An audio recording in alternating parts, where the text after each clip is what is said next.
Hello, and welcome back to the second part of our current scene coloring breakdown series here on the Sweet November Stamps YouTube channel. I'm Amy, and I am co-owner and illustrator of Sweet November Stamps.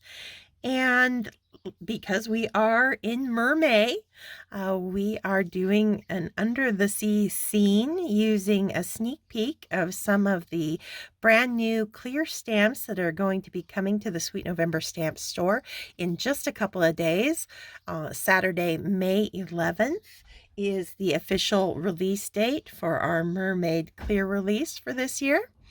And so if you watched last week's video, you saw the sets that these stamps came from. Our Mermaid here is from the new Mermee Emotion set, and our little under the sea bubble vents are from the background builder set called the Deep. And we started off with the skin and hair, and now we're going to be doing her top and her tail today. So let's get rolling on that. I'm going to be pulling out a mix of blue and purple markers for her tail. And I'm going to start with, I think, some BG01. Now, I kind of discussed it last week with the light source. We're kind of playing it fast and loose with it, because if we were really down in the trenches where these thermal vents are, there would be very little light to be working with. And since we don't want like a completely black card, I'm just essentially having my light source come from the top of the card down. So I'm going to be focusing all of my lighter colors along the top, her hip here, along the top of that tail, and then concentrating my darker colors on the opposite side. And we're going to be doing I have like two mermaid tail types that I kind of switch back and forth between. One I call the more like mammalian type, so it looks kind of like seals or dolphins. It's very smooth with different colors in it. Or there's the more kind of sparkly, scaly fish type tail. We're going to be doing the sparkly fish type tail today. And so that's going to be a lot of stippling. And by what I mean when I say stippling, it's just basically dotting on color and just letting that marker pounce on your cardstock. The more pressure you pounce with, the larger your little dots are going to be. The lighter hand you have, the smaller dots. And you want to do a range of both. Because back here, I'm going to be filling more space because that side of the tail is going to be darker. So I'm, a lot of pressure here, and those pouncing motions basically fill up that space. Out here up front where I want it to be lighter, you'll notice I used a lighter hand so that I get those more individual and smaller and looser dot-like effect. And so that's just, practice playing with pressure and using it to your advantage when you're coloring. I am working on Catherine Pooler white cardstock today, and it's cut to 4 1/4 by 5 1/2, so standard A2 size. I'm going to come in with, I think, a little bit of B04 next.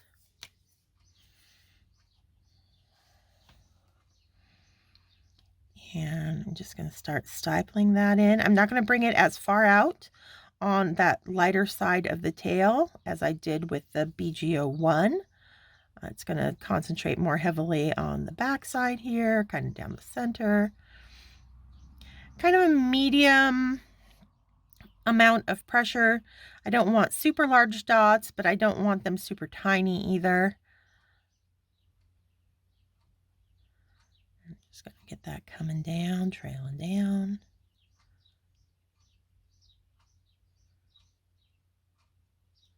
Like so.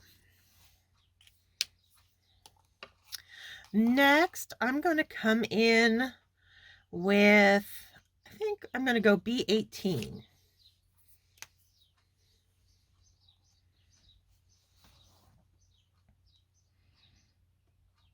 We're starting to get really dark back here. Now, when you're doing these kind of, variegation of color, it's just like when you're wanting to get a smooth ombre on regular coloring when we're not stippling. You don't want those harsh lines, kind of stop-start lines on where one color starts and the other ends. So when you're doing a stippling, to avoid those kind of harsh lines, you want to take, a light hand and let some of that darker color cross in to your lighter areas, but just very spaced very far apart. And very light hands, so they're nice and small, but you do want to allow them to kind of creep out of that main area where they're concentrated in. And that's going to help avoid getting any kind of just regimented lineup of colors going on.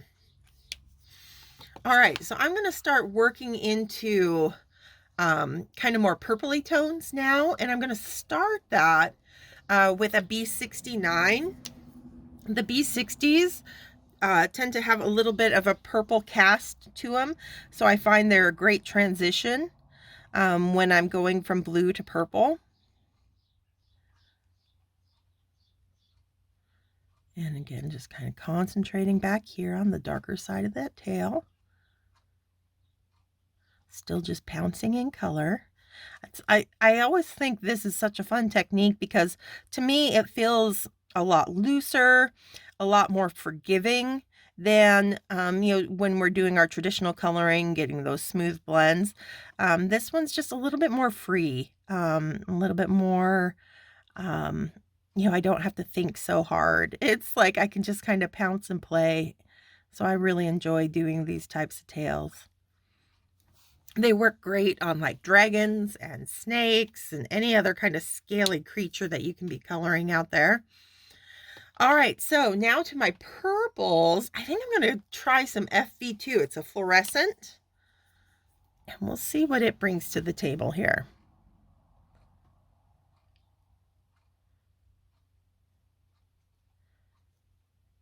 And you'll notice, even though I'm on my darkest side of the tail, I'm not completely, I've got a few little specks of white here and there, or the lighter colors showing through. And, because that's, the way the scales work, they catch light in different areas at different, spots, the little reflective light, all that good stuff. So I, definitely let those little spots stand as is. Okay, so I want a darker purple now. And I might go all the way up to BV29. It's very, very dark. And it's going to give us a really nice contrast. Now, I'm not going to take it all the way out to that artist drawn line. I'm going to retain some of that fluorescent purple.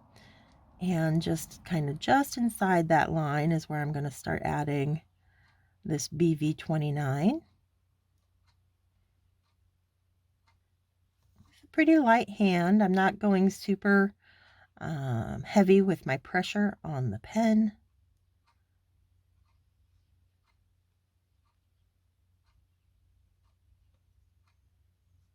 And again, letting those colors kind of cross out. So I do have a few of these darker BV29s crossing into our blues a little bit. Like so.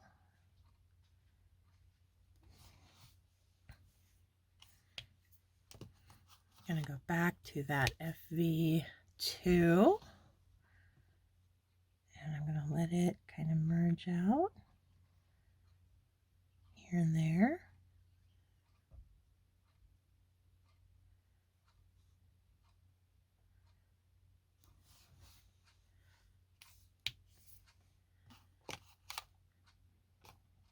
I think I'm going to bring in some B66. It's a little bit lighter than the 69.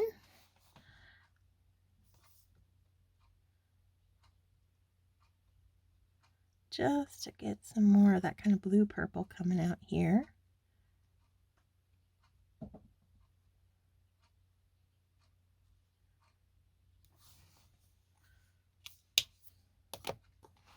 I'm going to go back to the B04.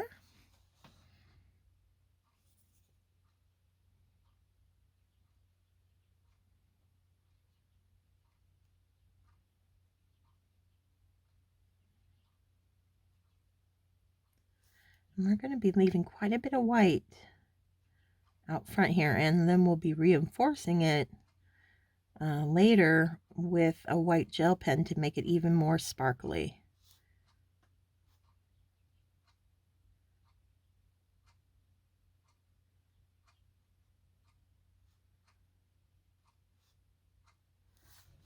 Okay.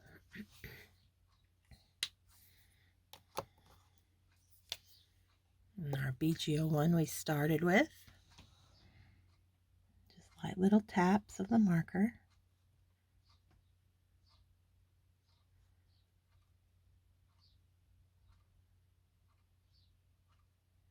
Like so.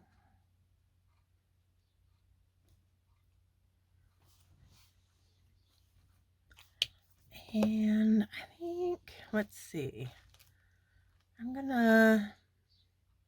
think I'm gonna come back to that FV2, and I'm gonna just do a few little taps out front here, all the way along that edge, so like maybe we get a little bit of the purple wrapping around that side. Totally up to you in your patterning of color. This is a fun process, and you should have fun with it. I mean, anytime you're working with little mythical creatures, there are no rules. So just, go nuts. Color the way you want. There we go. Okay. I'm going to come in now. Let's go ahead and bring in some BG000.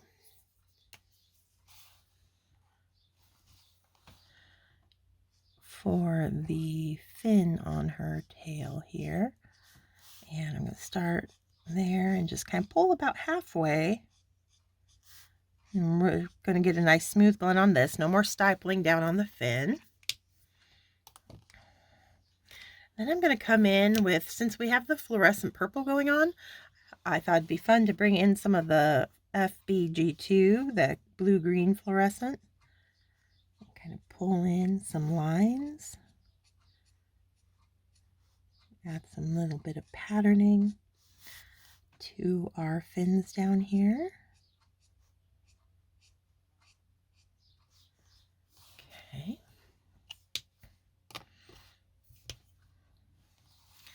And I'll use that BG01 to pull them even further down.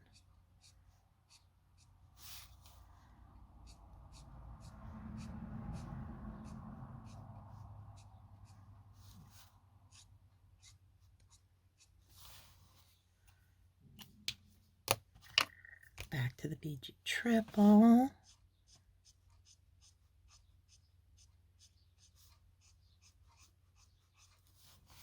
Okay.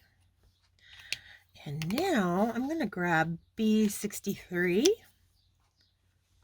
And from the tips of that fin in, I'm going to come with some light kind of blue purple. We'll meet our little striations. So we're continuing that pattern we created with the blues.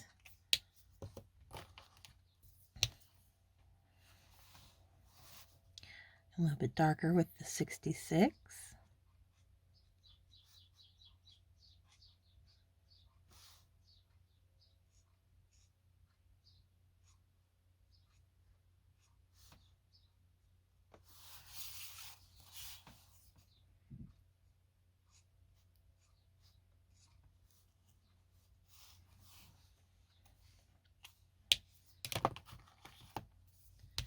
Bring in some of our fluorescent purple down here as well.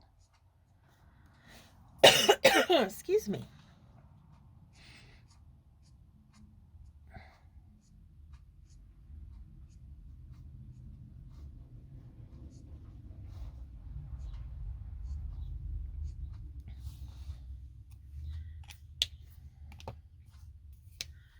Back to the 63, the B63. And this is where I'm going to let my colors really start merging together between those blue greens and our blues and blue violets.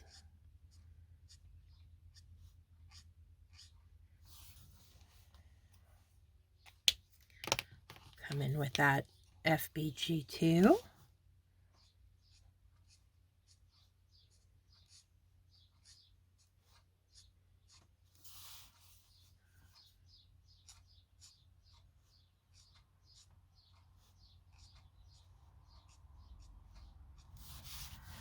There we go. It's starting to look really pretty. And you might notice I went a little outside the lines there.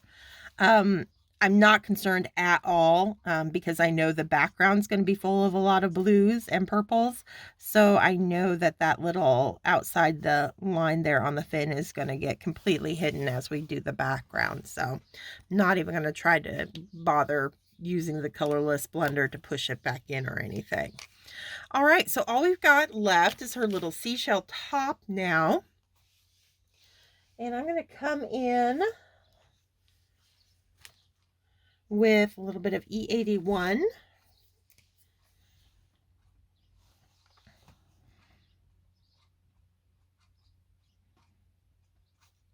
the bottom of each shell and kind of curve up and letting the top part of the shell stay white because I don't want it to read as a taupe colored shell. I want it to be kind of white with shading, but we're also going to be hinting at the water around it by adding some of our blue and blue greens that we used on our fin down there. So that BG triple is going to add a cast of blue, as will our B63. Because, that's the nature of anything, any white object. What gives it its shading is the colors that are around it. It reflects them. So since we're going to have a very blue-purple scene going on, I'm going to add some of those blues onto the seashell as well. But I'm still leaving a lot of white, as you can see, so that you still get the sense that it's a white shell, just picking up the cast of the water around it. A little bit more of that 81 there, then I'll call that good. Okay. All right. Let's see. Well, that didn't take too long. While we have our colors out, I think I'm also going to add some B63 to her eyelids here.